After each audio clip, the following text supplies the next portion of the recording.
Hey guys, welcome back to my YouTube channel. My name is Perseverance Maremeni, also known as Madam Speaker. If you're joining in for the first time, you are most definitely welcome. And if you are returning, I really appreciate the love and support that you guys are showing me. Please don't forget to hit the subscribe button, to like, to comment, and to share. So today, we're going to be speaking about me moving from what used to be my house to where I'm staying now, okay? Because a lot of people have been asking me to do this video because they just wanted, the behind the scenes, or just to know how all of that went, because I've been quiet since the movement, so a lot of people have been worried. But also, besides them being worried, they just wanted to know how I'm doing after the movement and everything. So I just wanted you guys to know that in as much as actually the reason why I took forever to post the video is simply because it was such a painful thing for a lot of people, and I felt bad afterwards to say, you know what, the country is crying, because literally, everybody's just so sad. But I wasn't as sad as everybody was, because this is the reality of my life, which has been my reality since the day that I agreed to sign the settlement agreement, which says that I must sell my house and share the profit with my ex-husband. Okay, so for me to get to that point where I had to accept that and share, I moaned throughout that process. So, because when you speak about something and you're not seeing it, or people are not seeing what you're speaking about, it's not as painful and it's not that deep, if I may put it that way, until it actually happens and then it's recorded and you see it happening. Then it hits. But for me personally, because I had already, imagined or envisioned how my life was going to be when I move out of the house, I had already dealt with the pain, and I had done an entire YouTube video, about the process or how it happened, how I got to a point where I lost my house. So with every pouring condolence, or just messages of concerns, with every bashing message that came through, with every interview that came from that, and everything in between, for me it was just part of my healing process. So when we eventually got to a point where I had to move out of the house, I was already okay. I was okay. But the day before I moved out, I actually cried a lot, because that's when I was sitting down with the file and just going through everything and just seeing the process of how far I have come to a point where I am here now. Because when I looked at all the things that I had to go through for me to actually even buy the house in the first place, that made me sad. That broke my heart actually. But in general, I was okay, because I had dealt with it over the months. I had dealt with it even the day that I let go. Because in as much as I was celebrating my divorce on the day that the divorce decree was granted, more than anything, I was just celebrating the fact that from here going forward, my debt is mine alone, and I was not under any pressure to say my ex is probably going to go cause another debt and then I'm going to have to be responsible for that. I was just relieved on that part. But the part where I had to let go of my things, and also especially the house, because that was the home that when we bought it, it was for the kids. That's why I endured, and I just went through everything that I went through just to get the home for the sake of the kids. So having to lose that, the thought of me losing that, I had to cry and moan about it way before it actually happened. So when it did happen, it was painful for those who are actually seeing it happening, because it's not a usual thing. It's not something that a lot of people do, where they'll just put their things out there and show what they're losing, because people don't like putting things out there where they are losing. People want to put their wins and all their down moments, they want to speak about them afterwards, to say, listen, this time last year I was going through a lot. But Mina, on the other hand, I don't mind, letting people in on what is happening currently, because I'm as realistic as they come. I always say that. So I didn't even mind sharing that part of my life, because for me it was not a shameful thing. In as much as people want to make divorce and losing your things and just being a failure as a woman, they want it to be a shameful thing, they want it to be a thing which defines you.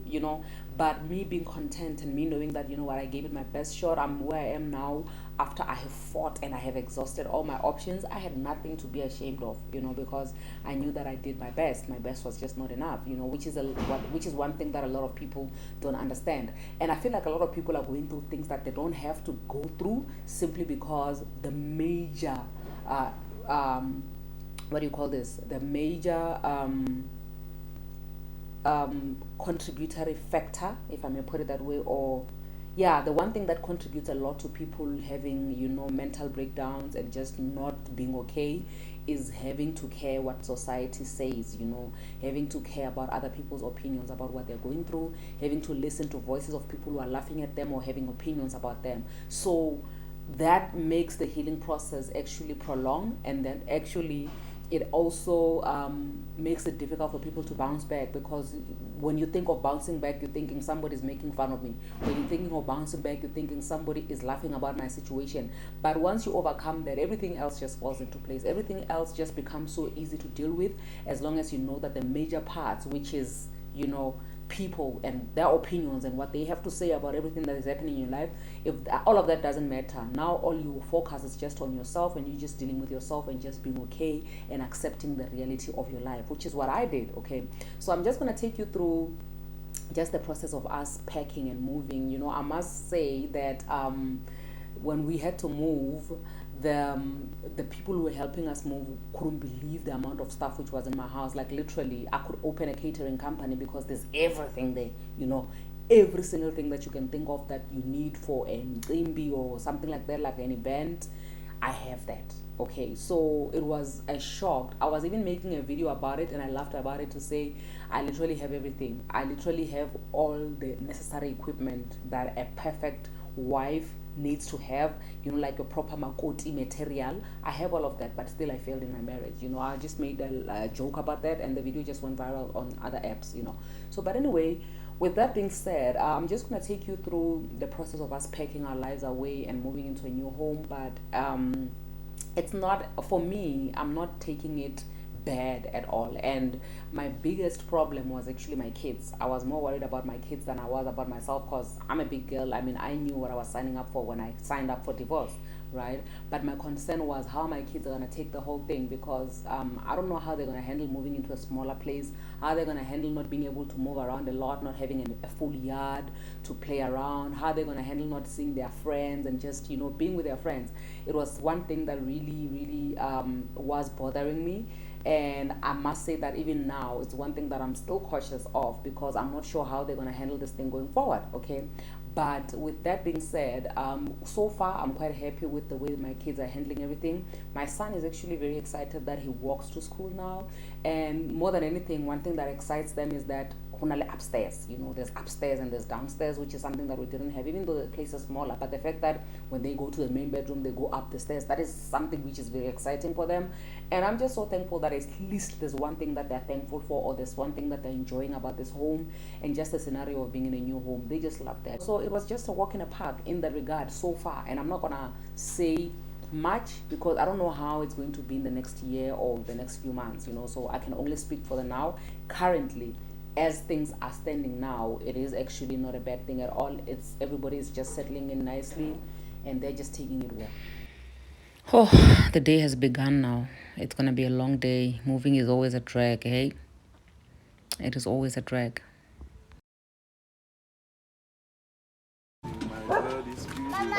So now on that top, we are going to put the chairs. Now. Okay. Yeah. You are homeless, my friend. You are homeless, my friend. No, we are not live.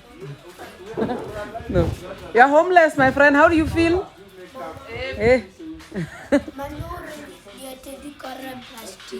Where are you taking this? Which car? My car. Go in.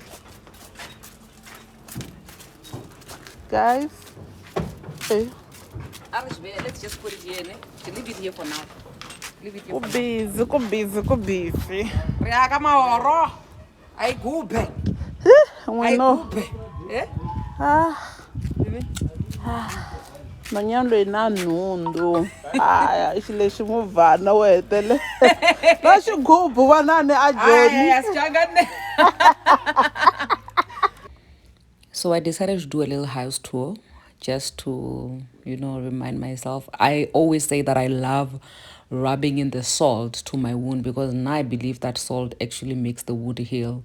Because I believe that when you're not facing your reality, it's more like you are in denial, and that takes forever for you to heal. So when I took a tour, it was like a trip down memory lane for me, because it was reminding me of when I did this before we bought the house, when I was just looking into, how spacious the house is and how blessed I was to actually just have all this space to myself. I love kitchen space, so yeah, I was just so happy. And having to do this for me, I know that people heal differently, but this worked for me. Just going through the rooms to say, yo, guys, this is me, this is how excited I was, just going through everything. But now I'm doing this for the last time just to say goodbye, It really did make a huge difference. It impacted me in a very positive way because, acceptance is key. Acceptance is key. You look homeless, my friend. I don't look homeless. Mommy, I look homeless. Oh, I look homeless. Mara kita obetha Wanted tsemis. new visitors. Ampana to be feeling well. I'm not catching any Deborah. Hello. Hi, Mom. Hello, Booty. We are homeless. Homeless. Homeless. Homeless. Guys, I wonder if you can fail in marriage while you are owning this pot. Chaisa. Forget. Wa failure. Lenyalo ba divorce authority die dang. Forget it. Lisa, once you are not cut from the marriage material. Now the fun part about moving is eating like this, your chips with your lawful that does not even have slice and coke. That is the best part. Whenever we're busy or we're doing things like this is the menu, man. This is the go-to menu. It's the best, and sharing from one plate, trust me, it's heavenly.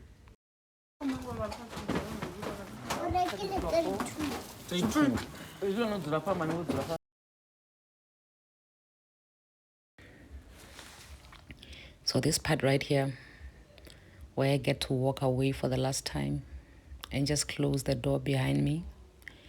It was painful to watch for a lot of people, but it was much needed healing for me and closure, It was just for me to remember that, you know what, I gave it my best shot and I tried my level best and I have no regrets. And I had to put that on record so that for any reason whatsoever, should I find myself in a position where I question my decisions, I'll always come back to this to remind myself that, listen, when you were here at this point in time, you knew that you put up a good fight, and this is the end results for your fight. So now we are at our new home. It's so small, but I thank God for this because, you know what, I'm very appreciative. I'm just so appreciative that I'm alive. I live to tell the tale and I have a home, because I honestly thought that I was not going to be able to have a home. I envisioned myself staying in a back room, that's how bad things were. But things have just been effortlessly falling into place. With that being said, it has not been an easy journey, but it has been a doable one. The distance is not bad. It is walkable, even though it's a long journey. It's scary, especially when you have kids involved. But I'm trusting the Lord, I'm trusting that God will carry me through this whole thing and I will be okay with my kids. And I believe that because my heart was pure, throughout my marriage, in a sense, I went in there with good intentions. I believe that God will reward me for that. So yeah, that's where we are now. This is where we're gonna be taking all our new content. The only thing that's frustrating for me now is that I don't even know where to take pictures. Like, ever since I've been here, I haven't been able to take proper pictures because I don't have a spot. But that does not matter. What matters is that I sleep peacefully at night and I wake up in the morning happy, knowing that I'm free, knowing that nobody's going to be coming knocking at my door, feeling entitled, feeling that they own where I'm staying or anything like that. I'm free, I'm happy, and I'm at peace with my kids, and that is all that matters. Guys, thank you so much for being part of my journey. I really appreciate the love and support that you guys are showing me, and also the comments that you guys are bringing through for me, saying please fill us in on this and that. Whatever that I feel comfortable to share with you guys, I'm more than happy to share. And this story is definitely one story that I enjoy sharing because I know that it's an eye opener for a lot of people. It's an awareness. It's something which I enjoy doing. Okay, so yeah, with that being said, thank you so much for joining in, guys. Until we meet on the next one.